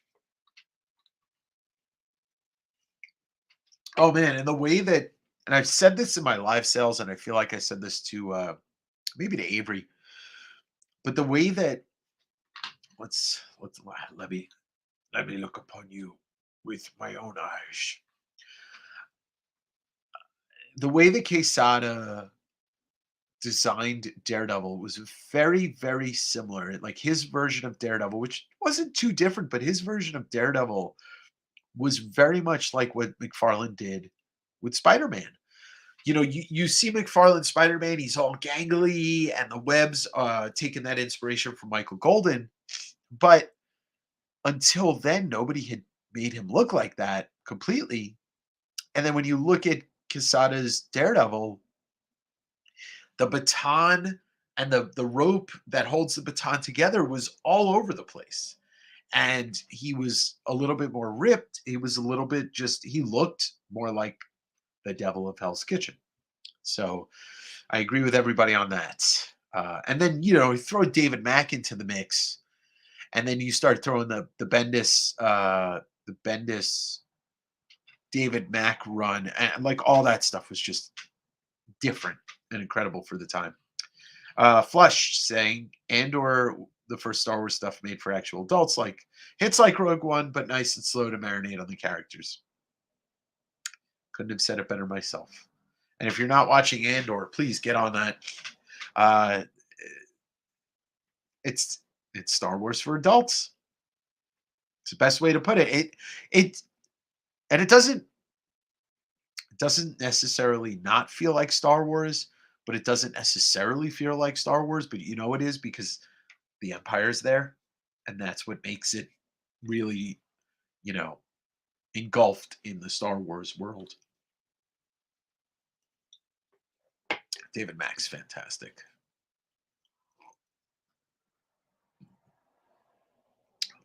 Drank that too fast. All right, so now we get into one of the most balls out crazy books ever written about Spider-Man. And this is the Megalomaniacal Spider-Man by Peter Bagge.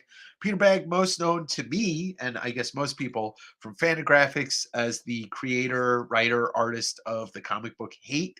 And also, side note, he is a Seattle native and local, where I used to live, where I'm in Tacoma now.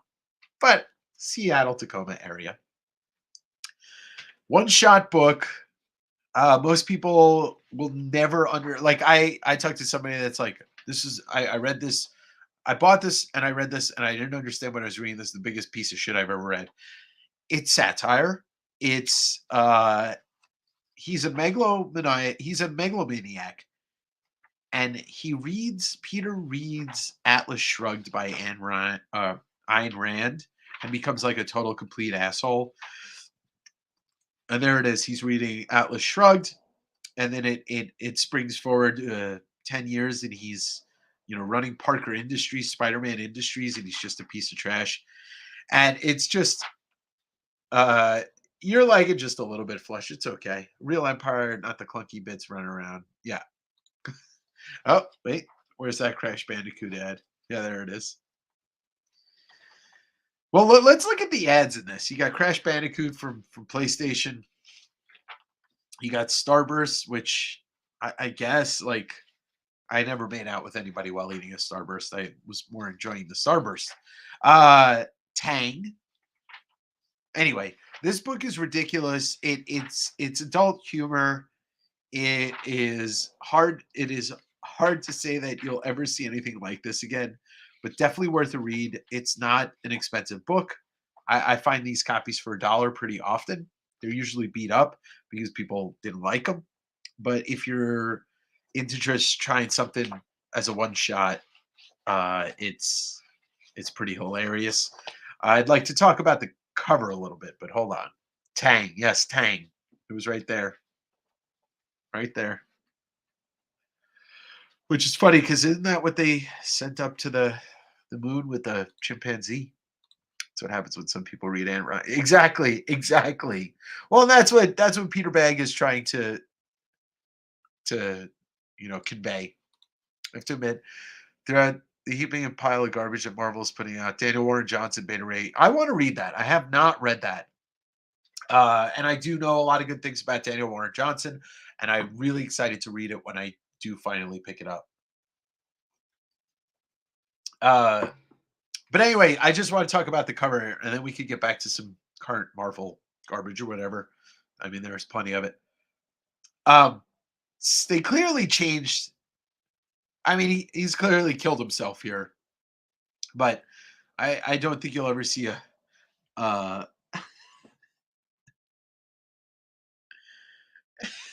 the picture of you can't see it, but the picture of Aunt May says "Die, witch, die," and there's a liquid under his head that's clear, but they added the bubbles to show that he's like dazed but not dead. Um, there's a book down here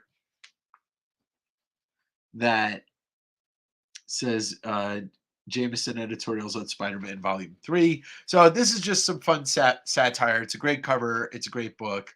Um, so if you can find it, just read it. So like I said, a dollar book. All right, so we'll get into Marvel in just a sec. I just want to go through the last three books, and then I thought we would do something special after this. But speaking of Mark Miller, this was the end of his Wolverine run, and it's Kari Andrews doing the art, Mark Miller writing, and this is one of my favorite Wolverine books. It's set in Poland of 1942, so concentration camp in World War II. You don't really see Logan at all. Once again, this is still part of the Alonso Quesada era, and it's a pretty dark story called Prisoner Number Zero. It is not a wordless comic, but there is no dialogue from Wolverine, and they try to kill him, and he keeps coming back to life, but they don't know he's still alive, and he's basically taunts the Nazis in the concentration camp to keep killing him, and you never really see his face, and they keep shooting him and they keep trying to kill him, but it doesn't work. Basically, it gets to a point where it drives the head of the concentration, the SS officer in charge, it drives him to the brink of insanity, to this scene where he gets really drunk, and I guess they gassed everybody, and Wolverine's still alive, and he still won't speak any words to him. And it's almost like horror, especially in the way it's drawn. Like I said, you never see Wolverine's face fully. He never says anything. And the guy tries to kill him and ends up starting a fire that kills everybody, and or at least kills the SS officer. But obviously, Wolverine never dies, and it's just such a fantastic story. So I don't want to give too much of it away. I mean, I know I did, but the cool thing about this is, and I remember when I read this, the last page, Mark Miller talks about a conversation that he has with Will Eisner, and I'm pretty sure he talks about writing this to Will, but I don't want to ruin this. This is probably one of the coolest things about this comic is the letter at the end that that Mark Miller writes about Will Eisner, and this is just kind of the icing on the cake of Miller's run at Marvel, Miller's run at Wolverine. To me, he is the reason, or in my eyes, he's the reason why Marvel got big again with their stories. Like he was writing, Bendis wrote some great stuff. Bendis was prolific and still is, Every story that Miller wrote was a hit, and it was amazing. He never had anything published that you could consider to be a clunker for Marvel. You could consider some of his stuff afterwards maybe gets kind of stale and boring because he seems to write the same story over and over with different characters. But his Mark Miller's run with Marvel in the 2000s is maybe one of the best a writer's ever had with Marvel. And it's just my opinion. I can be talking on my ass. And finally, I just want to throw these two under here. Strange Tales gets brought back in, let's see, what year is this? 2010, I believe. Still, Quesada's still editor in chief. It's part of the Marvel Knights. I want to say this is kind of like the second half of the Marvel Knights. And what Strange Tales is Bizarro World for Marvel. So you got Peter Bagg doing the cover of issue number 2. I don't have issue number 1. Got Stan Sakai doing the cover to issue number 3, creator of Usagi Yojimbo. Jim Rugg does some stuff in here. Tony Millionaire. There's, who's who of the underground indie scene. Some really funny stuff in here. I believe this is the Jim Rugg one. And I believe that they also, this stuff was released a couple years after some of these stories were actually submitted. But another thing to if you enjoy if you enjoy humor and you want to see Marvel doing stuff that they're never going to do again, this is great. This is a Jonah Vasquez story. Jonah Vasquez, the creator of Invader Zim and Johnny the Homicidal Maniac. I don't know who Jacob Shabbat is. And let's see, this is another Peter Bagg story with the Hulk. There's a lot of use of the Hulk in here. This one, who is doing this? This Galactus from 2008. I don't know who's doing these. It's really hard to tell because there's so much text in here. This one was fun. I remember reading this. This is Matt Kidd. Matt Kidd, just Underwater Welder. That's Jeff Lemire. Mind Management was Matt Kidd, among many other things. So, R. Kiko Johnson was in here. That's the other one. And Jonathan Hickman before he was Mr. Marvel. And then this is issue 3 with the Stan Sakai cover. So I'm trying to see who else is in here. Is anybody out there ever read any of these? So the Stan Sakai one's pretty long. And then you get Corey Lewis. I'm not familiar with him. This Fantastic Fool's Day is great. Jeffrey Brown. Jeffrey Brown wrote those Darth Vader and Son books, the funny kids books using the Star Wars characters. He's also done a lot of self-published stuff that's hilarious. I just recently read one of his little mini books called Every Girl is the End of the World to Me. Really funny writer and a great cartoonist. And then this is Jay Stevens, Morbius vs. the Beast. This one is wild. This was something else. I don't even know how to describe this. This is just wild. It's by Chris Chua. And it's called Cupcake. It looks like some Wolverine down here. The Abominable Peter Pepper, which Max Cannon. Huh. And then you've got, I don't know who did this. This is Jonathan J. Lee, but not to be confused with J. Lee.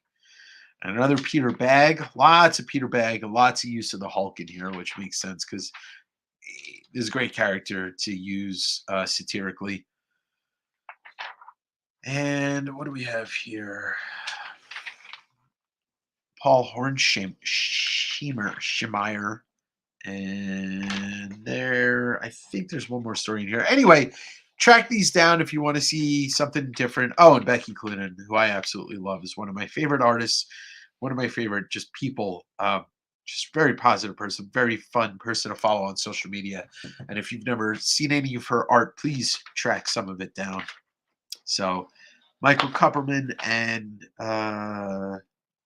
Nick Bertozzi is the other person I could name. So this was from the first 10 years of Joe Quesada as editor in chief. And there's so much more to talk about. But that, yes, Clunan is awesome. That, that's like a little sample of some of the things I love that came out of Marvel uh, in that era that was not your typical comics. I will say this because we were just talking about somebody had mentioned Daniel Warren Johnson and his Beta Ray Bill miniseries. I have not read it yet, but I do want to read it.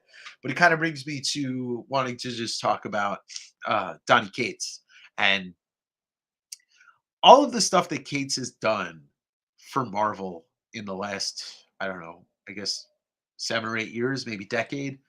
I didn't finish reading his little miniseries of Marvel Knights, but Silver Surfer Black, Death of the Inhumans, Venom, Thanos, the Cosmic Punisher, all that, like fantastic stuff. He's definitely done some stuff that you don't expect Marvel to be doing. He's written some really great stories that have had a beginning and an end, and felt the gravity of some of the things he wrote was felt, like the Thanos kills, or the one, what is it? It's just called Thanos, or Thanos kills the universe or whatever, or Death of Thanos. It was a fantastic story that gives you the creation of Cosmic Ghost Rider, and Cosmic Ghost Rider is a great character. Um, the Death of the Inhumans felt heavy. His run on Venom and the Maximum Carnage storyline, and obviously King of Black, I enjoyed heavily. To me, or I think it was not Maximum Carnage, whatever the name of it is, that was the closest I've seen to Marvel putting out a horror, like a true horror book, in a long time. And I absolutely enjoyed it. So he's probably my favorite current, modern, or whatever you want to call it, Marvel writer. Stegman, Stegman's great. Ryan Stegman's stuff that he did with Cates on Venom was fantastic, and I really enjoyed the first 5 issues of Cates and Ryan Otley's Hulk, or whatever, 6 issues. But the problem was is that it jumped into Banner of War, and I had no interest in reading crossover. It's just another crossover, especially because Otley, I was, I a huge Ryan Otley fan, and I forget who was talking about Invincible, but I got really, into Ryan Otley's artwork while reading Invincible. So him jumping on Hulk with Cates was great, but then for it to kind of come to an abrupt pause was a bummer. But I think Otley and Cates are going to finish up their Hulk run over the next like 6 months, and then I guess Otley is jumping to do something else. But I don't know if anybody out here, read Otley's. So Otley was doing Amazing Spider-Man with, I believe it was Nick Spencer, uh, like 3 years ago, 4 years ago, and he would do like six. He would do like 6 issues or 5 issues, and then he would jump off and get to work on the next. So he would take a break. But I really love Ryan Otley crossovers with the.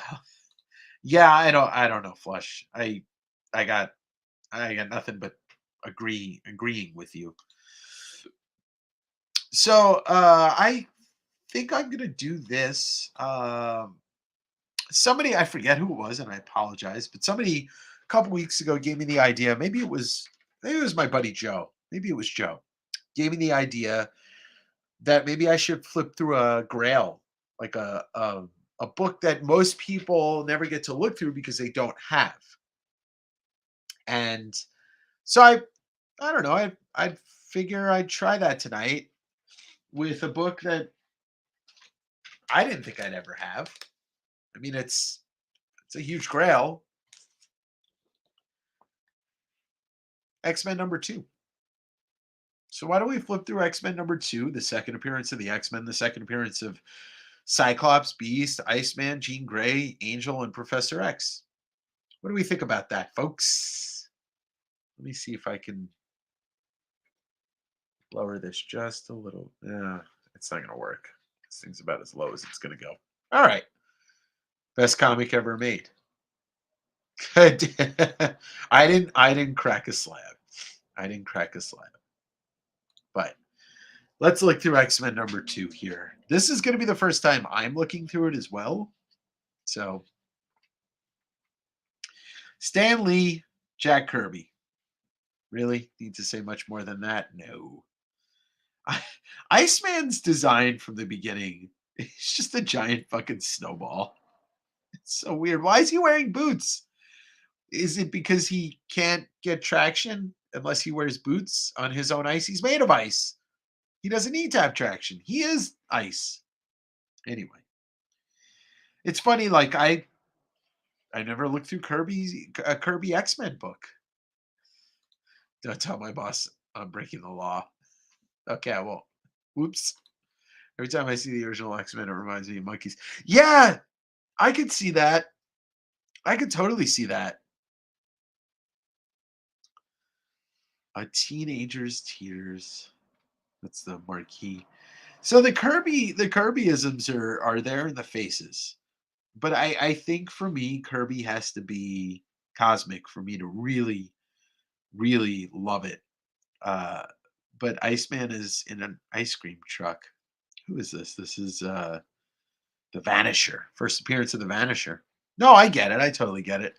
All right, let's look at the advertisement right here though for Strange Tales 115. By the way, if anybody wants to post on social media right now and wants to screenshot this by telling them to come and watch me flip through X-Men number 2, I wouldn't be opposed to that. Just saying. I'm just saying. Anyway, let's keep going.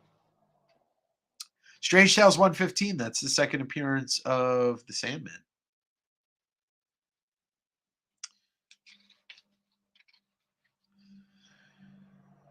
So the Vanisher is just some, I don't know if the Vanisher became like a, I don't know this villain, so I'm assuming he's mostly a one-time villain. Mr. Noah said I never got the early X-Men Michigan Wolverine colors. Yeah, but it's funny though, when you think about that, right? Wolverine's coolest costume is the Michigan Wolverine colors costume. Wonder if some of those colors it's possible you mean like what they had available to them. Very possible, or what budgetary, colors on a budget. I'm not sure. Okay, this page is pretty dope. This page of Beast just doing Beast acrobatic shit. That's a cool page. I don't know if I guess they're in the danger room, but he like flips up, jumps forward, stops. You could tell that he's using all his strength to stop, and then he flips up back out. Pretty cool page by Kirby there. All right, there's an advertisement for Journey. Jim 98. Not sure what key that is, but that's cool. I love that they used to advertise other books just with one-page advertisements. Tons of characters, striking differences to contrast. 6 people in here. Don't you feel bad for everybody else that's not watching this? Getting to see what the inside of X-Men number 2 looks like. The Vanisher is basically a like cobra. It's like a snake. I don't know what's going on here. He looks like a snake though. To the back of the head there, you can see kind of looks like the back of the head of a king cobra.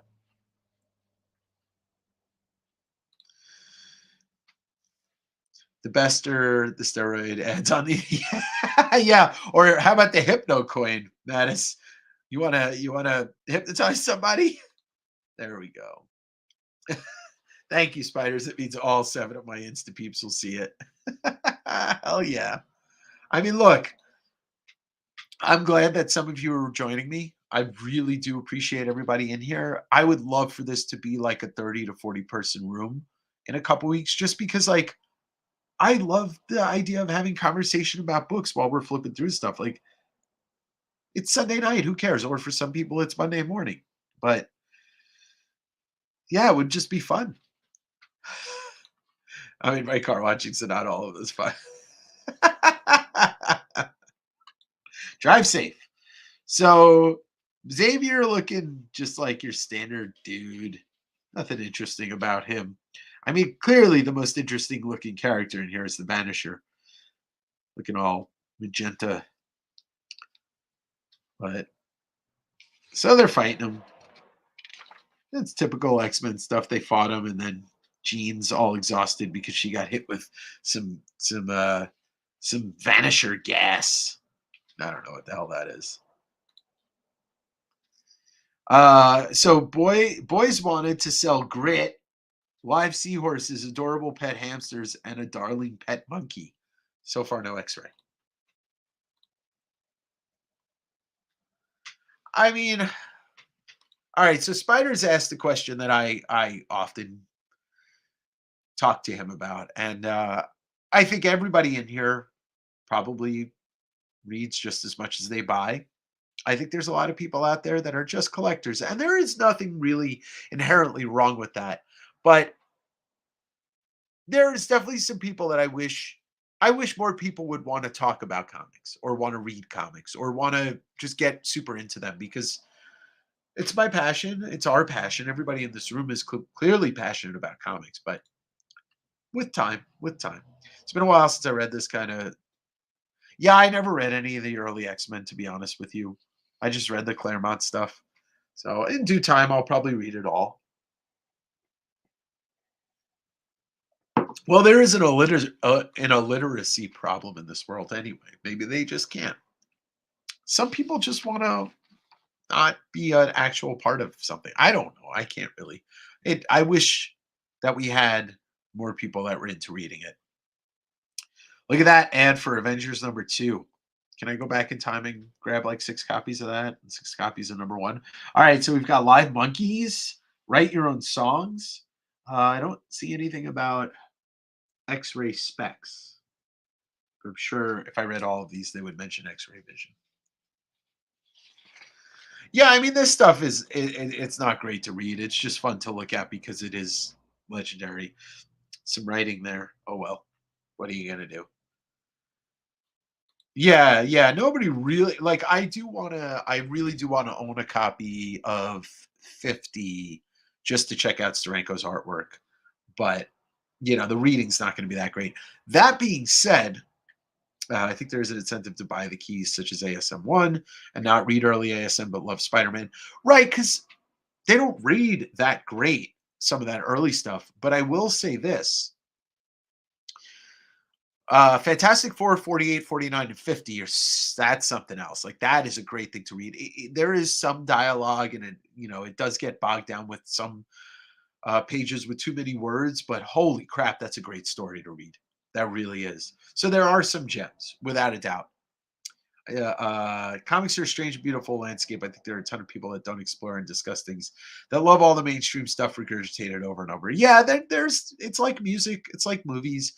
I think movies actually might be have to take that out of the equation because there's people that love watching movies that even just love the mainstream stuff. But it's with music too. It's like when people are, you tell them what your favorite band is, like you're like, oh, my favorite band is Nirvana, and they're like, yeah, I love Smells Like Teen Spirit. It's like, no, man, In Euro's their best album. You gotta, oh, it's such a meaty album, but that's another discussion for another day. But I agree with you, Flush.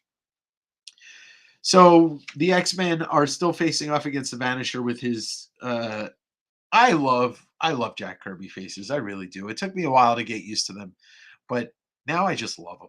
I love them all. They're so strange and they're so Kirby. Oh, more so basically the 60s, the early 60s was about hypnotizing people. Does not seem that surprising to me. Especially because the US government hypnotized so many people into thinking that we should be at war. Wait, was that the end of the book? Oh, that was. Okay, next issue, the X-Men face the greatest danger of all, but when you see it for yourself in X-Men 3, you'll be glad you did. And then last couple pages are these weird ads. And then you get, there's tape pull on the back cover that I didn't do. But once again, I got this X-Men #2 from my buddy Well, he's now my buddy, but it was from the greatest garage sale of all time. It's the same place that I got my Fantastic Four 48 and where Joe got his Hulk 181. So that's X-Men number 2. It was fun to look through that. All right, so what did Flush say here? Let's get me in full screen. Yeah, there you go. And when it hits on all cylinders, it's just a unique experience. Agreed. And, everybody, the Weasel is fucking Weasel, man. If you've never seen that video, please, it's from like 3 months ago, and it's the greatest garage sale of all time, or I forget what the video is called. But yeah, there's some amazing stuff in there, and the Weasel specifically. That's right, painter's tape. That way I don't have to worry about a tape pull ever. Learn lessons, kids. Besides Kirby Fantastic Four, his first 10 issues of Captain America are just as compare. Yeah, I've looked through 100. I have a couple, but 100 is a great issue to look through. And I agree. I agree. Well, thanks. I'd like to consider myself at least a smart person sometimes. Scotch tape on bags. Yeah, I will use Scotch tape on magazine bags. That's the only thing I'll use them on. But some people use them. I stopped using them. Scotch tape, that is. Them. It. Sorry. So that's gonna do it for the stuff that I have to show. If anybody wanted to chime in or ask me anything, feel free to. This Sunday's video, the one I just dropped, I really appreciate. Like I said, if you guys could just give it a watch. I don't know where if anybody's Reddit proficient, they can maybe recommend my show to a couple people. That's all I really ask. Just a little bit of a way to grow my show, because to be fully honest with everybody, my sales do great. I have 30, 40, 50 people in every Wednesday, and but I want to grow this part of it, the talk show element, this part of it, which I really appreciate. And I realize now that I I had built this channel up to be like a lot of flea market and garage sale videos, but there's like months at a time, like 2 months where I don't go to one or I don't get footage. And so I have to come up with other content. So that's where this kind of comes in. And I hope everybody really enjoys these. And I hope that everybody is able to, if they have a comment to make, please do. And I don't mean to brush anybody's comments off if I accidentally do. Still a little bit new at this live format without the selling element. And check out the Jar Jar. Ooh, Misa. So next weekend, I may not be live, but it might be a last minute thing. And if I'm not, I will be taking 2 weeks off from Sunday because I'm going to visit my folks in a couple weeks. But I want to thank everybody for joining. Well, thanks, Mattis. I really appreciate that. Means a lot. Like, it's not about, truly, it's not about numbers of people that show up. It's about the people that show up that are actually enjoying it, because I'm enjoying myself. I don't know if you could tell, but I am actually enjoying myself. Check out the shirt I'm wearing. If you didn't watch last week's episode with Joe Benitez, please do.